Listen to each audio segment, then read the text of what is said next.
क्या भोगों से डिप्रेशन हटाया जा सकता है? क्या सांसारिक सुखों से डिप्रेशन हटाया जा सकता है? नहीं। बिना आत्म सुख मिले मन प्रसन्न नहीं होता। डिप्रेशन का मतलब है मनाशक्ति का कमजोर होकर व्यर्थ के चिंतन में डूबना। हम जो समझा है यही तो है ना। डिप्रेशन का मतलब है मनाशक्ति का कमजोर हो जाना और व्यर्थ के चिंतन, ओवर थिंकिंग, व्यर्थ के चिंतन में ऐसे नकारात्मक सोचे, घबराहट और नाना ये तब लग कुशल न जीव कहूं, सपने हूं मन विश्राम, जब लग भजत न राम कहूं, शोक धाम तज काम। आप खुद कह रहे हैं कि सब कुछ है लेकिन डिप्रेशन है। इसका मतलब वो नहीं है जो होना चाहिए, वो नहीं किया जो करना चाहिए, वो नहीं पाया जो पाना चाहिए। मन आज तक, बिल्कुल खुले शब्दों में हम आप एक घर में बैठे हैं ऐसे बात करते हैं, आज तक बताओ इसने हर बात कही कि ये दे दो ये दे दो मैं सुखी हो जाऊंगा, सब दिया है, खाली है कि नहीं है? आज तक वो अधूरा ही है। ऐसा लगता है फिर भोग लूं, फिर खा लूं, फिर देख लूं, फिर छू लूं, फिर चख लूं, यही तो बना हुआ है। विश्राम तो नहीं मिला ना, वो मिलेगा भगवान में। नाम जब जब तक नहीं करोगे, भगवान की आराधना नहीं करोगे, तो मन को विश्राम नहीं मिलने। तुम्हारा चिंतन कहाँ है? हम चिंतन अध्यात्म में, अध्यात्म का तात्पर्य तुम्हारे चिंतन, तुम्हारे अंदर क्या चल रहा है। तुम अपने हृदय मंदिर के ठाकुर को नहीं पहचाने तो विश्व के कई तीर्थों में घूम आओ। कल यहीं जहाँ ये बैठे एक बैठे थे, बोले 85 साल का हूँ, भारत के 5 5 बार सब तीर्थ हो जाऊं, मेरा अगला जन्म होगा कि नहीं हमका गारंटी नहीं, क्योंकि ये कोई खास चीज नहीं है। खास चीज है आप नाम जप करते हो, बोले नहीं तो हमका पक्का होगा जन्म। नाम जप, आपका चिंतन क्या अंदर चल रहा है?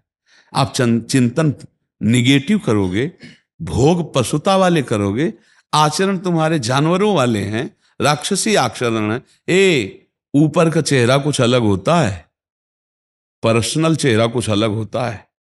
दो चेहरे होते हैं और जिसका एक चेहरा होता है वो महात्मा होता है, जो अंदर वही बाहर, जो बोला वही आचरण में। नहीं तो संसार में दो चेहरे होते हैं, एक दाढ़ी बना के चिकन और साफ पोशाक ये चेहरा, और एक पर्सनल राक्षसी स्वभाव। और जब उसका कर्म आता है तो डिप्रेशन में जाता है। डिप्रेशन पाप का कर्म है, उसकी सोच बदल दी गई, नकारात्मक सोच हो गई, अब वो परेशान। शरीर रोग ग्रसित है, आपका दिमाग स्वस्थ है तो आपको कुछ नहीं बिगड़ा, और दिमाग अस्वस्थ सब कुछ है तो सब बिगड़ गया ना। आप बता रहे हो ना, ये दिमाग को स्वस्थ रखने के लिए अध्यात्म है। नाम जप करो, शास्त्रों का स्वाध्याय करो, संतों का संग करो, और अगर बदल ना जाए तो कहना। कितने ऐसे भाई हैं जो डिप्रेशन में थे और सत्संग सुनकर के सुधार हो गया, औषधि लेना बंद कर दिया। दिमाग स्वस्थ करना है ना। हम दिमाग से अस्वस्थ हैं, क्यों? बस भोग ही भोग समझा है। अच्छा, विदेशों में ज्यादा भोग प्रधानता है जैसा हम समझते हैं। संयम, नियम, धर्म, कर्म, ये तो हमें लगता है नहीं। अपने भारत में वही संक्रामक रोग आया है, ये जो व्यभिचार आया है, ये हमारे देश में नहीं है, ये बाहर से आई हुई हवा है। ये girlfriend, boyfriend, live in relation, ये चीजें अपने देश की थोड़ी है। अपने देश की तो हमें इतिहास में मिला कि एक बार अकबर जो है राजपूतों से युद्ध किया और उनको मार दिया। तो रात्रि में सब सैनिक सो रहे थे, निज अंगरक्षकों के साथ वो टहल रहा था। इतने में देखा एक कोई नौ राजकुमार दीपक लेके ऐसे शवों के चेहरे देख रहा है। तो सावधान, अकबर ने तुरंत तो सावधान स्थिति। तब देखा चेहरा 8 वर्ष का। तो उनका ऐसा राज सैनिक कहाँ होता है? राज सैनिक तो 15-18 के बाद भर्ती किया जाता है। तो नजदीक आए और उनका हाथ ऊपर करो, तो अब वो तो उनका यहां क्या कर रहे हो? तो उनका मैं कर नहीं रहा हूं, मैं कर रही हूं। तो अच्छा, तुम लड़की हो? बोले हाँ। क्या कर रही हो? बोले मेरा ब्याह तय हुआ था और मेरा पति शहीद हुआ है रण क्षेत्र में, तो मैं उसे लेकर चिता में जलना चाहती हूँ। बोले ब्याह तय हुआ था, ब्याह नहीं हुआ? बोले नहीं। तो बोले दूसरा कर लो। बोले हम भारतीय हैं, हमारी संस्कृति है, एक बार जिसका वरण कर लिया उसका जीवन भर निर्वाह। ये हमारा इतिहास कहता है कि हमारी संस्कृति कि एक बार जिसका वरण कर लिया उसका। अब ये तो नहीं है कि आज ब्रेकअप कल नया बॉयफ्रेंड, परसों ये हमारे भारत की तो संस्कृति नहीं है, क्यों? अब ये बाहर से आए तो बाहर अंदाज लगा लिया जाए कि बाहर केवल विलासिता ही, इंद्रिय सुख ही है। इंद्रिय भोगों में ही, जैसे कहा जाता है बाहर तो बड़े सुखी हैं, तो इंद्रिय भोग में ही तो है ना।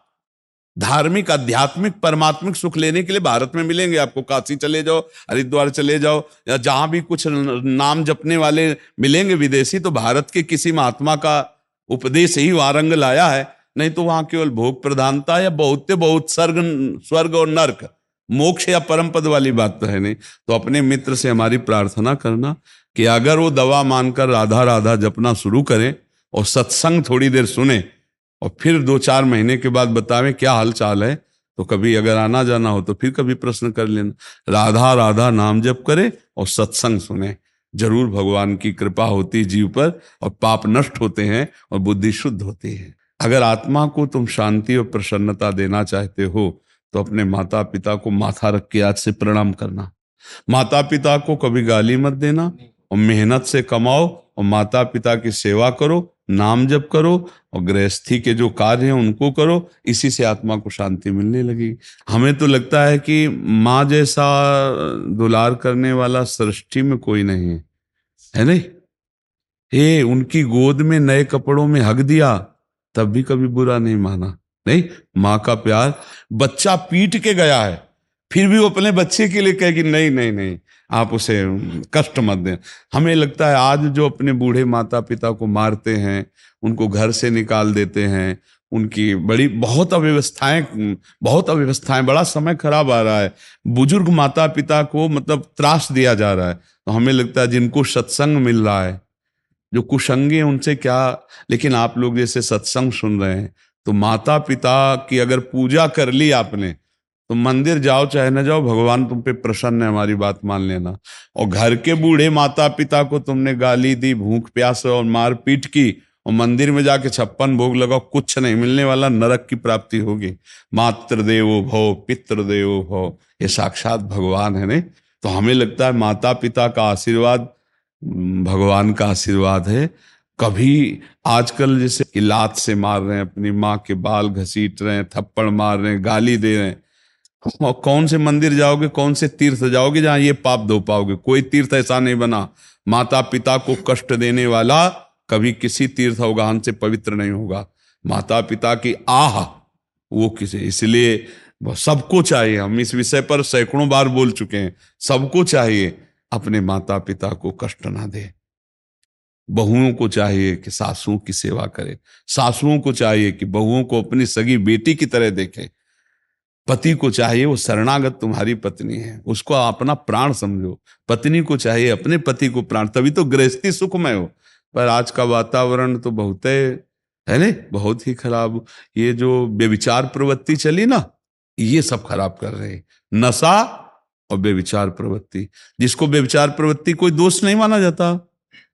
अगर बच्चा बच्ची राजी है तो कोई उसको रोक सकता है क्या? सरकार भी नहीं रोक सकती। तो ये अब वो प्रवृत्ति है ना। अच्छा, अब जब बड़े में वही प्रवृत्ति बढ़ेगी, अच्छी प्रवृत्ति डालो तो अच्छी प्रवृत्ति, बुरी प्रवृत्ति तो अब वो पति के साथ कैसे टिकेगी, और वो सास ससुर की कैसे सेवा करेंगे इन बुड्ढों को? उसकी तो यही दृष्टि रहेगी ना, इन बुड्ढों नहीं, हमारे लिए तो आज के नए बच्चे सास ससुर की सेवा या माता पिता की सेवा, और चलते हैं उन्नति के मार्ग पे। उन्नति किसको कहते हैं? धर्म को। माता पिता की अवहेलना, धर्म की अवहेलना तो उन्नति। पापी पुरुष की उन्नति को ऐसा समझना जैसे अंतिम इच्छा पूछी जा रही हो फांसी देने वाले को। उसकी उन्नति उसका नाश है जो अधर्म पूर्वक चलता है। जो क्रोध है वो दुरुक्ति, गाली देना, कटु वचन कहना, चुभने वाले वचन कहना, ये तो क्रोध का लक्षण है। जब क्रोध प्रकट होगा तो गंदे वचन बोलेगा, कड़ुए वचन बोलेगा, ऐसे भद्दे वचन बोलेगा जिससे हृदय छलनी हो जाए। यही हमें संभालना है कि जब ऐसा क्रोध आवे तो दांती पीस ले, बोलना ही नहीं है। पर उस समय विवेक काम करे तब ना, उस समय तो और खखार के बोलेगा कि पूरा मोहल्ला सुने, नहीं सुनेगा। जब ऐसे नाम कीर्तन करवा तो राधा राधा, और जब लड़ाई होगी तो एक आदमी पूरा मोहल्ले को अले परेशान कर देगा। तो क्रोध का लक्षण ही है उच्च स्वर में बोलना, कड़वे शब्द बोलना, गाली बोलना, अभद्र शब्द बोलना। तो हमें लगता है ऐसे समय में मौन का सहारा ले और नाम जप करने लगे तो क्रोध से बच जाएगा। नहीं, क्रोध का काम ही है। अब चूंकि आपका पवित्र हृदय, इसलिए बाद में ग्लानि होती है। नहीं तो प्रायः लोगों को गाली देने के बाद ग्लानि थोड़ी होती है। वो तो समझते हैं कि देखा ना, 4 बातें कही, मैंने 10 बात कह के आए, तो उसको गर्व होता है। ये तो भक्त हृदय है आपका, इसलिए ग्लानि होती है। तो वो ग्लानि भी ना हो, इसलिए मौन का आश्रय। क्रोध को मौन से, मौन और विचारपूर्वक, मुझे कुछ नहीं बोलना है, इस समय हट जाना है, हट जाना चाहिए। एक संत के पास एक भगत गए, मुझे मुझे बहुत गुस्सा आता, गुस्से में गाली देते हैं। एक बोतल में पानी मंगवाया, बोले दवा है, जब गुस्सा आना मुंह में भर लेना, और जब तक गुस्सा खत्म न हो जाए तब तक थूकला लें। तो सोचे गुरुजी की दी हुई दवा है, पानी मुंह में, जो गुस्सा आने, अब गुस्सा तो आ रही है, पानी मुंह में भला, थूकला तब जब गुस्सा खत्म हो जाए। गाली नहीं हुई, क्रोध का काम ले, और कुछ नहीं, वो पानी। तो ऐसे मौन ले ले, या भाई तुम भी एक बोतल में पानी रख लो कि ये दवा मिली है, और जब गुस्सा आवे तो मुंह में भर ले। मौन, चुपचाप मौन रहे, बोलेला हट जाए उस समय। तप शब्द अलग है और भजन शब्द अलग है। भजन धातु सेवायाम, समाज की सेवा, ठाकुर की सेवा, गुरु की सेवा, ये भजन के अंतर्गत आता है। सुमिरन का मतलब होता है नाम जप करना, भगवान के नाम का सुमिरन करना। और तप का मतलब होता है मान अपमान, दुख सुख, लाभ हानि, हम जो परमार्थ में चल रहे हैं उसमें जो हमारे अंदर काम क्रोध लोभ, इनको सहना, इनसे किसी भी तरह से हम विचलित ना हो, अंदर उनको सहते हुए चले जा रहे हैं, उसे तप कहते हैं। ताप को सहना। मात्रा स्पर्शास्तु कौन्ते शीतोष्ण सुख दुखदा आगमा पाइनो अनित्यास्तास तितिक्षस्व भारत। तितिक्ष माने सहनशील, जो सह जाता है वही तपस्वी कहा जाता है। उसी तप से पाप का नाश होता है और भगवत प्राप्ति होती है। दोनों भगवत प्राप्ति कराने में समर्थ हैं। यदि भगवत प्राप्ति के लिए आए हुए निंदा, अपमान, तिरस्कार, काम क्रोध को सह जाए तो भगवत प्राप्ति हो जाए। या दूसरों की सेवा करे, नाम जप करे, भगवत लीला चरित्र गायन करे, भगवत लीला सुने, इससे भी भगवत प्राप्ति हो जाएगी। कई साधन है पर उसमें भगवत भाव प्रधान है। तपस्या का मतलब समझ गए, कोई उघार घूमना, जल में खड़े होना, ये बाहरी तपस्या का। आंतरिक तपस्या का लक्षण है काम क्रोधादि विकारों के वेग को सह जाना, विकल ना होना, अपमान होने पर, निंदा होने पर विक्षोभ, अंदर क्षोभित ना होना, ऐसे भाव में रहना, उसे तप कहते हैं। आप समझ पा रहे हो? भजन कहते सेवा को, समाज की सेवा, भगवान की सेवा, माता पिता की सेवा। और सुमिरन कहते, तभी गोस्वामी तुलसीदास ने लिखा है, का हनुमंत विपत्ति प्रभु सोई, जब तो सुमिरन भजन न होई। सुमिरन अलग चीज है, भजन अलग। सुमिरन है नाम सुमिरन, भगवान की लीला चरित्रों का सुमिरन। भज धातु सेवायाम, ठाकुर सेवा, गुरु सेवा, समाज सेवा, माता पिता की भगवत भाव से सेवा, ये भजन कहलाता है। बहुत बड़ी बात है कि हम प्रभु के हाथ के खिलौने बन जाएं। अभी तो माया के हाथ के खिलौने हैं। अब प्रभु से प्रार्थना करें और नाम जप करें कि मेरा अहंकार प्रभु के चरणों में समर्पित हो जाए। सारा का सारा खेल अहंकार का है। ये जो देहाभिमान है, ये नचनी नाच नचाए है, ये खत्म हो जाए तो सब बन जाए। ये देहाभिमान अज्ञान का मूल है। संसति मूल शूल प्रद नाना, सकल शोकदायक अभिमाना, ताते करें कृपा निधि दूरी, सेवक पर ममता अति भूरी। यदि भगवान की शरण में हो जाए और अहंकार भगवान के चरणों में समर्पित हो जाए तो आपको अनुभव होगा कि श्री भगवान या प्रियालाल हमें यंत्र की तरह सेवा करा रहे हैं। मैं करता नहीं हूं, प्रियालाल करा रहे हैं। श्री जी की इच्छा से वृंदावन वास, श्री जी की इच्छा से परिक्रमा, श्री जी की इच्छा से नाम जप, श्री जी की इच्छा से राष्ट्र सेवा, सब बातें उसे भगवत इच्छा दिखाई देती है जिसका अहंकार प्रभु में समर्पित हो जाता है। तो नाम जप करो, प्रार्थना करते रहो कि तनुवांग मनोभिरमलई सोहम तो विवाश्रिता, मेरा शरीर, मेरा मन, मेरी बुद्धि, मेरे प्राण, मेरा अहंकार, हे नाथ, सब आपके चरणों में समर्पित हो जाए। महात्मा का मतलब होता है उदार विचार, निरंतर भगवत चिंतन। पैंट शर्ट में महात्मा होते हैं। और अगर भजन ना हो, सत्य विषय ना हो, तो बच्चा भेष रखने में कोई देर थोड़ी। राक्षस भी भेष रख सकता है। देखो कालनेमी ने भेष रखा था ना हनुमान जी को ठगने के लिए, साधु वेश रखा था ना। तो कोई वेश की प्रधानता है लक्षणों से। अगर लक्षण नहीं तो वेश का कोई महत्व नहीं। और लक्षण है तो देखो विभीषण जी से भगवान कह रहे तुम सारिखे संत प्रिय मोरे, धरऊं देह नहीं आन निहोरे। तुम्हारे जैसे संतों के लिए मैं अवतार धारण करता हूं। तो विभीषण जी तो राजमंत्री पोशाक धारण किए हुए रावण के पास से आ रहे हैं, कोई साधु वेश तो नहीं धारण किए, पर साधु हैं। ये भगवान शंकर भी बोले जब लात मारी रावण ने, और विभीषण जी हाथ जोड़ के कह रहे तुम पितु सरिस भले ही मोहि मारा, तो कैलाशपति बोल पड़े उमा संत कै इहै बड़ाई, मंद करत जो करे भर। ये संत है विभीषण, रावण लात मार रहा है और उसका मंगल मना रहा है, और भगवान भी कह रहे तुम सारिखे संत। तो संत का मतलब होता है हृदय की निर्मलता, भागवतिक सद्गुणों का भंडार, और वो उसी के हृदय में आता है जो भगवान का चिंतन करता है। नाम जप करो, भगवान से प्रार्थना करो। बहुत अच्छे बच्चे हो, बस गंदे मित्रों का संग मत करना। आजकल कुसंग बहुत बढ़ गया है, जहाँ खान पान सब चरित्र ही दूषित हो रहे हैं, इसलिए बढ़िया बात नहीं बन रही।